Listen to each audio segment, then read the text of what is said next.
Pixar refuses to acknowledge K-pop Demon Hunter's success. Wow, someone's a little salty. For those of you who don't know, there's a new movie called K-pop Demon Hunters that has gone mega viral. I'm not just talking in one location, all over the world. Many countries have recognized this film's success. But Pixar is one of the only studios that I see that is adamant on keeping silent. Not a word. When you go to their Twitter page, they're just glazing up their own Elio movie, which is expected, but why couldn't they at least give just one tiny mention honoring how revolutionary the K-pop Demon Hunters movie is to the world of animation? But no, all we keep seeing is paid reviewers saying how good Elio is and how successful their film is, even though we know that can't be possible because this is one of the worst bombing movies at the box office. I'm not making this stuff up. It's gone so bad that people are now coining this the lowest opening weekend in Pixar's history. And even now, they still can't give a little credit to K-pop Demon Hunters and Sony. No retweets, no mentions, nada. Come on, Pixar, couldn't you at least say how cool it was that Maggie came up with this idea, showing the world something new? What about Chris and Danya, all scriptwriters for K-pop Demon Hunters? You know what's hilarious? I like how K-pop Demon Hunters went straight to Netflix, but it's somehow creating more buzz than Pixar's Elio, which went to theaters.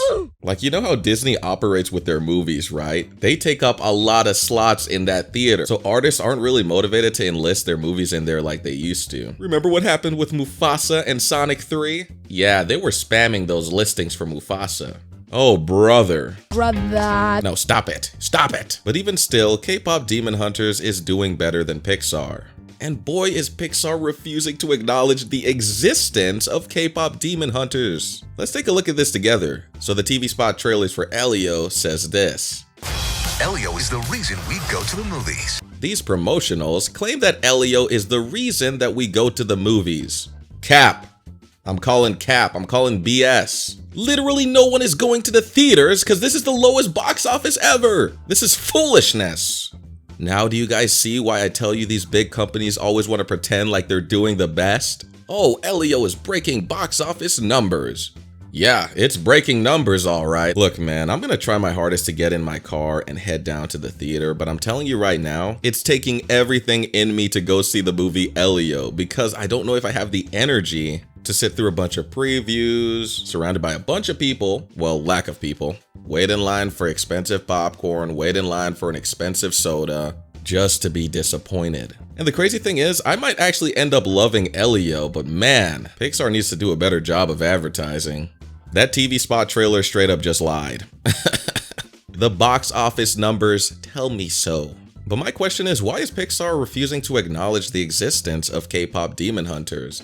Like, if you got something to say, just say it, dude. You know they're itching to retweet something, make an announcement, but no. The only announcements we're getting from Pixar is how much they removed LGBT elements from their film. That's the headline, that's the tagline, that's the news articles that have been written this week. Guys, I need you to get me out of my house. I don't need controversy after controversy. Just make a good film to get me to that theater. I didn't even know they had so much issues with the writing for Elio. This is crazy. But I am a little disappointed that an animation studio can't even acknowledge something groundbreaking in the field. So I actually decided to look up why Pixar is so quiet, and it turns out that when a rival studio creates a hit, it's pretty rare for another studio to issue a statement. But you see, this is a part of the problem, man. This is why everyone is walking away from that genre, because it's too cold. This is why people prefer indie creators, because there aren't all these guidelines and restrictions. Now, is it still competitive? Of course it is. But you know what? Let K-pop Demon Hunters do its thing. They've earned their cake. A lot of people will tell you that it was risky involving K-pop into an animated movie because that could have been a hit or a miss. In fact, on my previous video, a lot of you guys were telling me that you didn't want to see K-pop Demon Hunters because of the name K-pop, and then you ended up loving the movie. And now you're rewatching it over and over again. That's crazy. I'm happy for you. And I'm also glad that people are starting to take what I'm saying seriously. Look, man, swallow your pride, go watch some action. And again, I have to reiterate, there's some men out there who think they're too tough to watch K-pop Demon Hunters. They think that, oh, that's just some girly thing. Listen, man, I know you watched Blossom and her sisters beat up the bad guys when you were a kid. Those were girls kicking some freaking butt, okay? You can watch K-pop Demon Hunters. But moving back to Pixar, they're just pretending that everything is going fine with Elio. I feel like they literally have their heads stuck in the sand, making up scenarios and glazing themselves over and over again. Like, I kind of find it cringe whenever a studio releases a film and they keep gassing themselves up. Our movie is the hottest of the summer, when that literally isn't true. Pixar's Elio is the hottest of the summer. The theaters are packed with ghosts because no one is buying any tickets. And all the characters' mouths are shaped like beans. It's CalArts all over again. Coming to a theater near you. Elio. Yo, rate my trailer voice out of 10. I better not see no 1 out of 10s in that comment section. It's kind of funny that Pixar has all these quotation marks of random people reviewing the film. Pixar is proud to name names that we really haven't heard of, saying how good Elio is, but they can't name the names of the screenwriters for K-pop Demon Hunters? Like, this movie just came out. I want to be surrounded by people in a theater if I'm going out in public. And also, I just think the way that Pixar is claiming that this is the best movie of all time is cap. You know what? I'm gonna bite my tongue on this one and I'm gonna give this movie a chance. Let me buy a ticket right now. What the? In this economy? Also, why are all the damn seats empty? Isn't the point of going to a theater to be surrounded by human beings?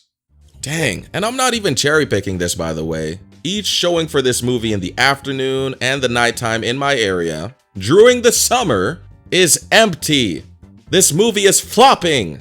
Yeah, there's no way I'm gonna be the only one in the theater. I'm not going down there by myself. I bet you that if any of you guys watching this video right now decided to throw your own personal watch party for K-pop Demon Hunters, you would have more people at your house, apartment, shoot, even online, that Elio is getting at a literal theater. This is embarrassing. Anyways, that's all I have for you today. Thank you guys so much for watching. Please consider liking this video and subscribing to the channel. Man, we gotta pray for Pixar, man. I know some of y'all don't believe in the power of prayer, but we need to pray for Pixar because this is unbelievable. Why is the world of animation so competitive? At least it is with established companies, Pixar, Disney, DreamWorks, Illumination. Because when it comes to indie animation, we really don't see all these rules and regulations where people have to bite their tongues and meet a certain quota. Like I'm telling you right now, I could find a handful of indie creators on social media and they've probably promoted other projects that they thought were cool. Maybe because indie animation is more human, it comes from the heart, not just, hey, let's get some money, let's figure out what we can make to reel those kids in to get that high box office number. Well, that's that. There you have it, folks. That's all I got for you. If you enjoyed today's video, make sure to click that like button, but also make sure you're subscribed to the channel. By the way, I'm playing a game called Crab Champions. A lot of people ask me what I'm playing. It's just a game called Crab Champions. It's actually really fun. Anyways, I'll see you guys later.